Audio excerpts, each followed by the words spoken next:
This week on Storyboard, we have Prashant Peres, Managing Director, Kellogg South Asia, speaking to us about their new master brand campaign, new product pipeline, growth plans, and much more. And we have Cleartrip CEO Ayyappan R giving us a quick recap of the company's growth in 2022 and the growth strategy for 2023. Hello and welcome to Storyboard. I'm Shibani Gharat.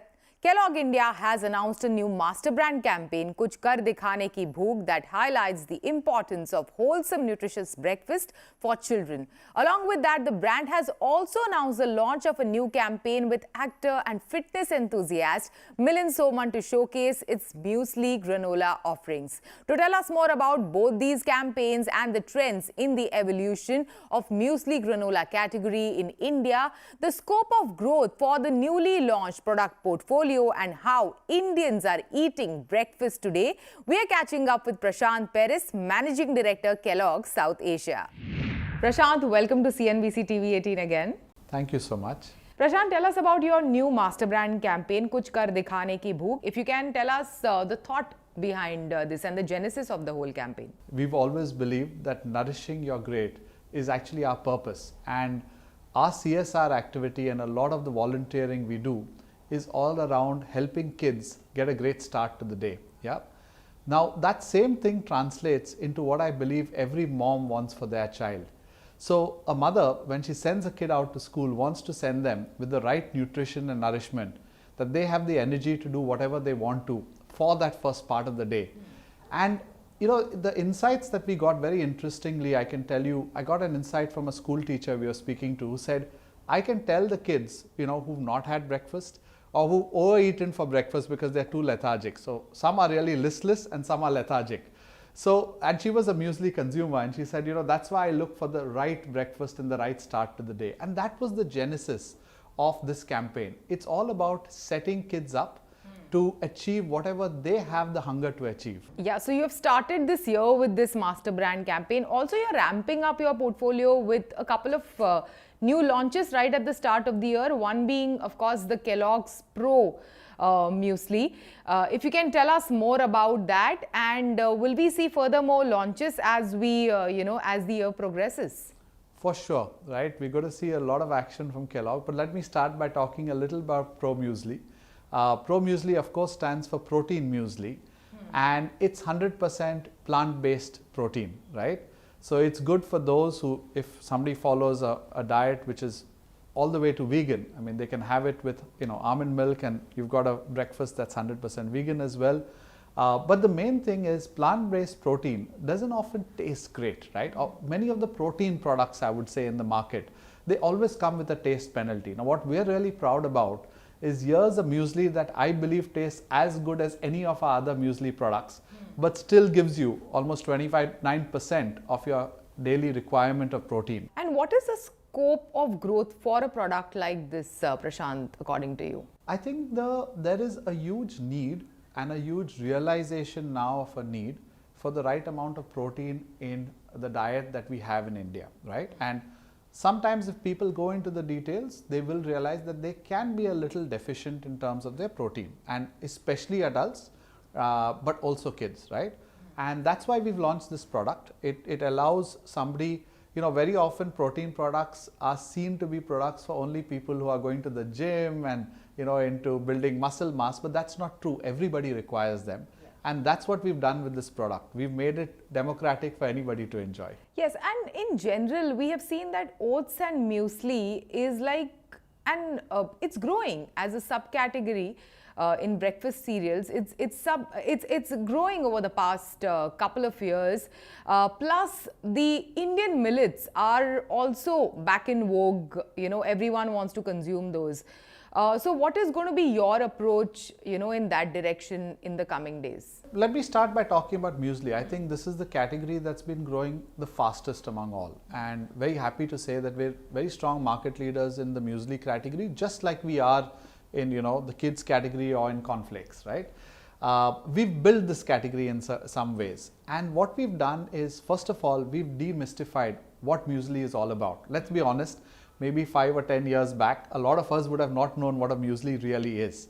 So we've spent a lot of time as market leaders demystifying and telling people really about what goes into muesli. And fundamentally what muesli is really the best we pull together of different grains and add to it natural, nourishment in the forms of fruits, nuts and seeds, right? And that's what we pull together in our core products. And then we tweak up and down flavors, and some people don't want nuts and we have only fruits and things like that. But that's fundamentally what muesli is.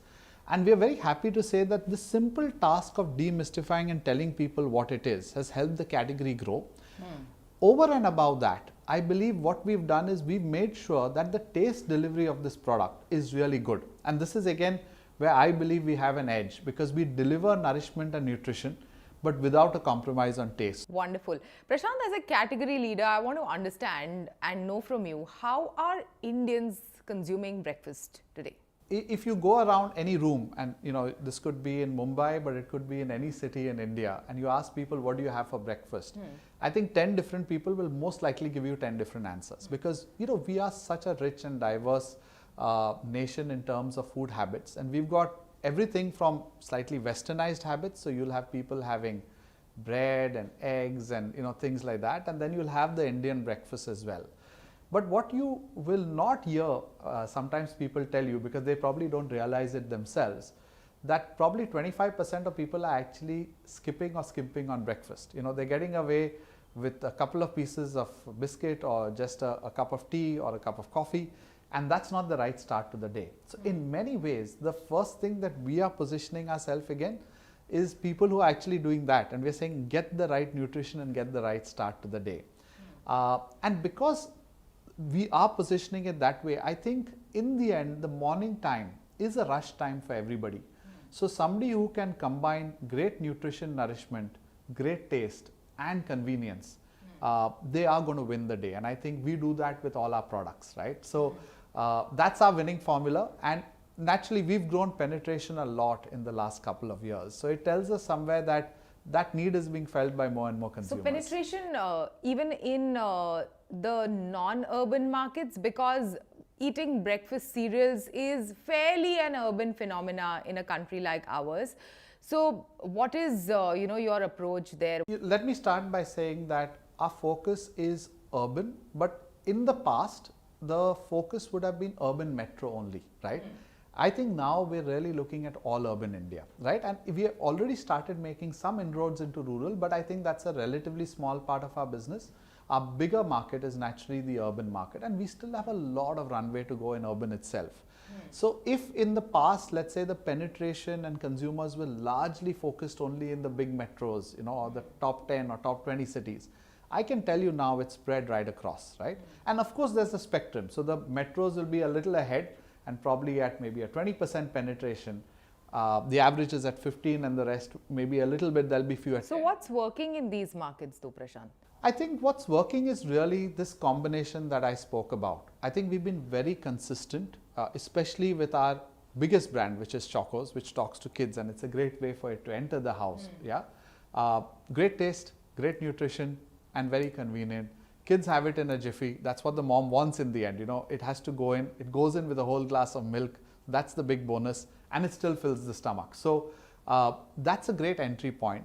You also know that cornflakes, while it's so ubiquitous, you can add so many things depending on what your favorite is. So I love having cornflakes actually with bananas, and all the benefits of bananas. Are you also playing with your pack mix to further, probably increase penetration in markets beyond urban metros? Is that true? Are you launching newer SKUs for some of the new launches of your products? But what we are doing is we are introducing some of our favorite variants, which were till now, let's say, available only in big boxes, in pouches at 99 rupees. So let's take almond honey corn, which is another one of my favorite products. It's really absolutely great. So cornflakes with real honey and almonds, you can't ask for a better treat in the morning. And that product is now available at a smaller pack size, which again allows people to try it. And we're going to be doing more and more of that.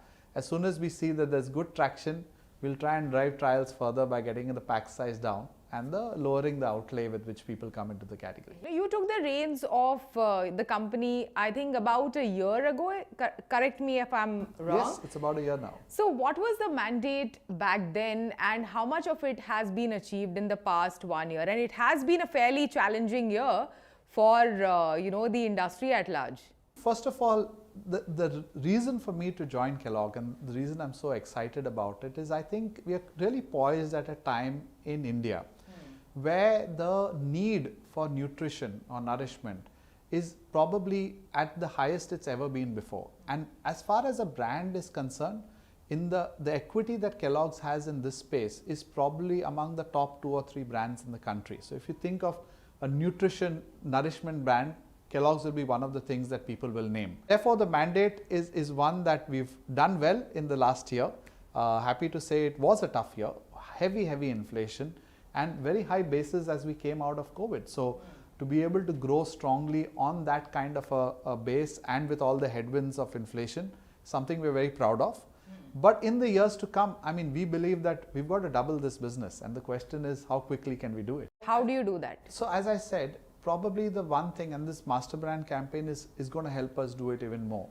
I believe very strongly in building relevance to people's lives. In the end, I know when a mom looks at this film, she's going to say, hey, I want my kid to be like that. I want my kid to, have the ability to meet all and achieve everything she wants to for the day. And that's what moms want. That's what this campaign is going to do. It's the first of what is going to be a series of advertising that we do. And my prediction, it's going to be one of these, Kuch Kar Dikhane Ki Book is going to be one of those ad lines that's going to become iconic in the Indian parlance. Yeah. Also, Prashant, if you can share with us, are these inflationary headwinds impacting your plans in general for the country? For sure they are, right? I would be silly if I said they weren't, because even though we've grown, we've had good, strong double-digit growths last year, I know it's been tough to come by because of these headwinds. And every time, especially a low penetration category, is almost forced to take up prices because of the RM and PM and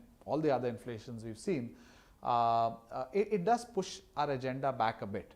And unfortunately, those headwinds haven't completely gone away. So, we're seeing prices remain at a fairly high level as we go into this year as well, and almost becoming, the new normal, if I can put it that way. We hope they go back down, but as of now, we have no choice but to, keep our pricing or continue to take price increases to make up for these huge headwinds that we are seeing.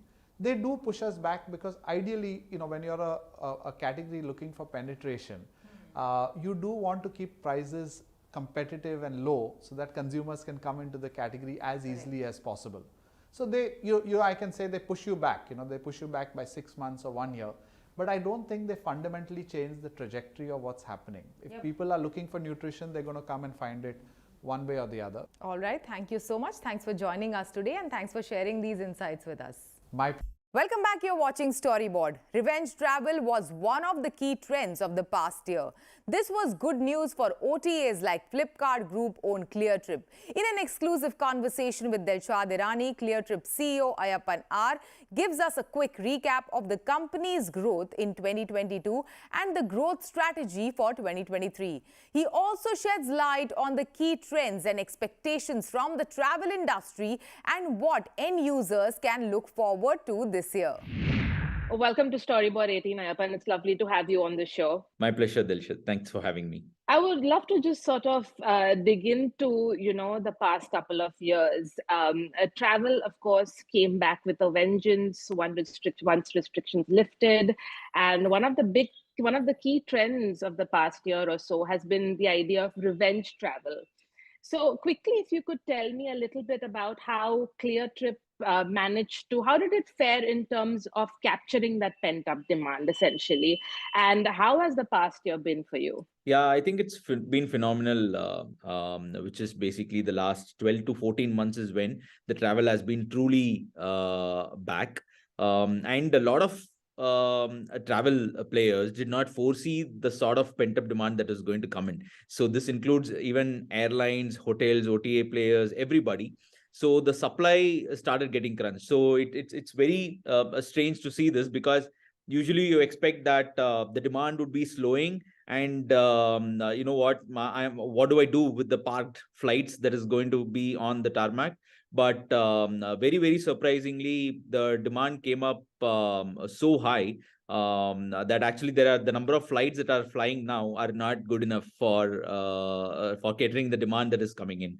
So across domestic flights and hotels, firstly, this is like a huge boost. Also, in a way, I would say it's a blessing in disguise for the domestic tourism, because I would say international tourism is not completely 100% back, but when it comes to domestic, it's truly back. And that's one. The second is like the prices. If you look at it, it is like easily 15 to 20% more than what we have seen pre-COVID. And this industry is like one of the highest price point categories already.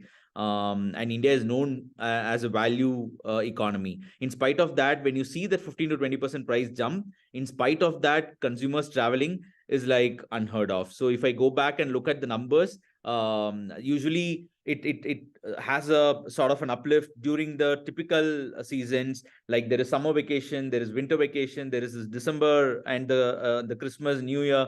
During these periods, definitely the demand goes up. But post that, it starts to come down. But what's very surprising is it's not been coming down at all.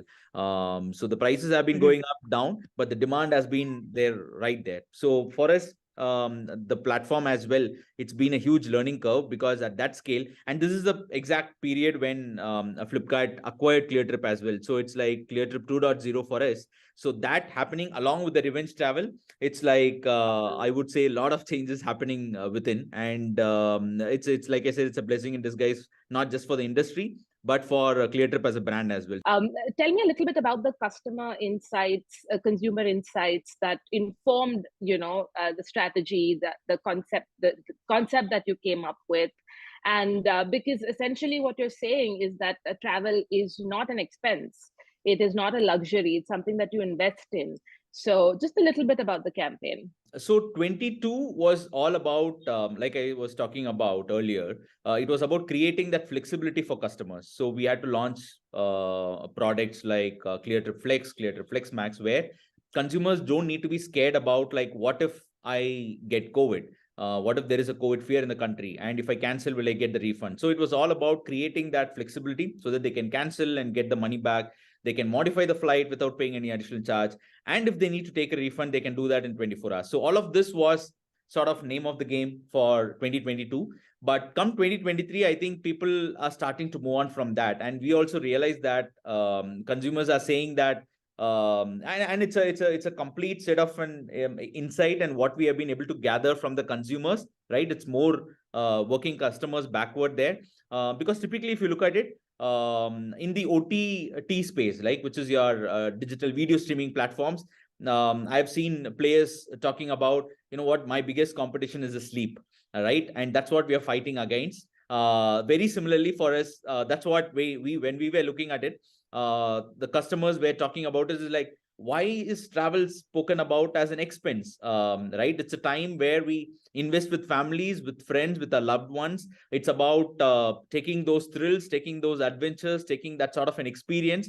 I learn a lot. I grow a lot as an individual. So whenever you speak about growth, when you speak about learning, when you're speaking about fun, it cannot be an expense, right? So that's where it became a sort of a strategy for us, or the consumer insight for us, to consider travel not as an expense, but investing in yourself. And this is the only investment which is not subject to market risk, right? Irrespective of what's going to happen, and we all know what's happening in the market, there is going to be an absolute resistance to the market risk when it comes to this industry, because you can be rest assured when you're going to travel, you're just going to have fun and you're going to learn a lot. So that's where this entire campaign came about. And specifically, we also wanted to target a few segments, which are again informing your strategies on the product front, services front, and your marketing outlook for the year to come. So I'll talk about maybe 2 or 3 big behavior changes that we have started seeing, right? One, consumers used to plan their vacations way ahead of